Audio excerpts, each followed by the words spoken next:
Assalomu alaykum, Chorvador YouTube kanalining hurmatli obunachilar. Do'stlar, bugun sizlar bilan navbatdagi boqilayotgan buqalarimizga yem berish jarayonlarini ko'rib o'tamiz. Do'stlar, sizlardan bir iltimos, kanalimizni rivoji uchun like bosib, obuna bo'lib qo'yishni unutmanglar. Xudo xolasa sizlarga foydali bo'lgan video qilishga harakat qilamiz. Do'stlar, bu mollarimizga mana ertalabki yemlarni berdik.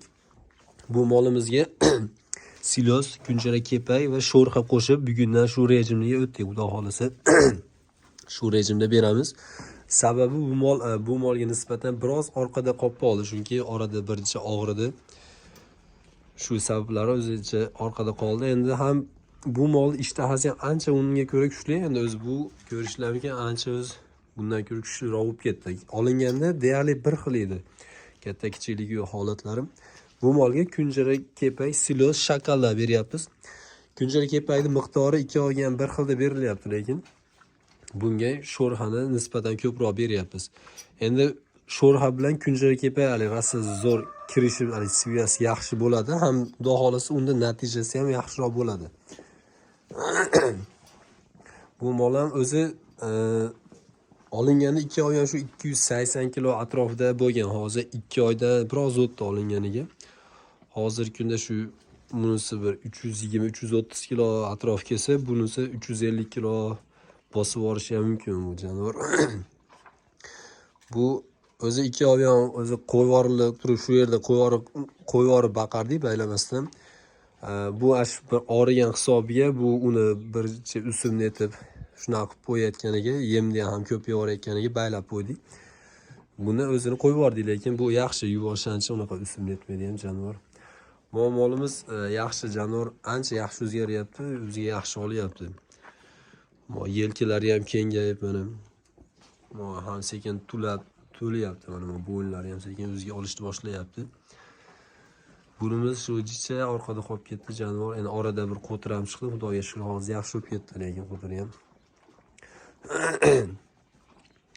Shu yemlari shu holatda yem berib boqyapmiz.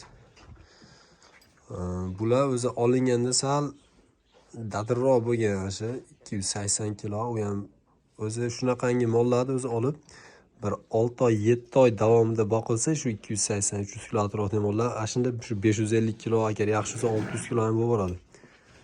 Yaxshi o'zgarilib to'l bersa, mana jonivor o'zini ko'rsatyapti. Sekin bo'yniga ham olishni boshlayapti. O'zi yosh bilan yoshi. O'zi bir xilga mol vaqt soati kelib kelgan bo'yniga olishni boshlaydi ekan. Bu ham shuni hisobi shu holatda sekin bo'yniga olib yo'g'onyapti jonivor.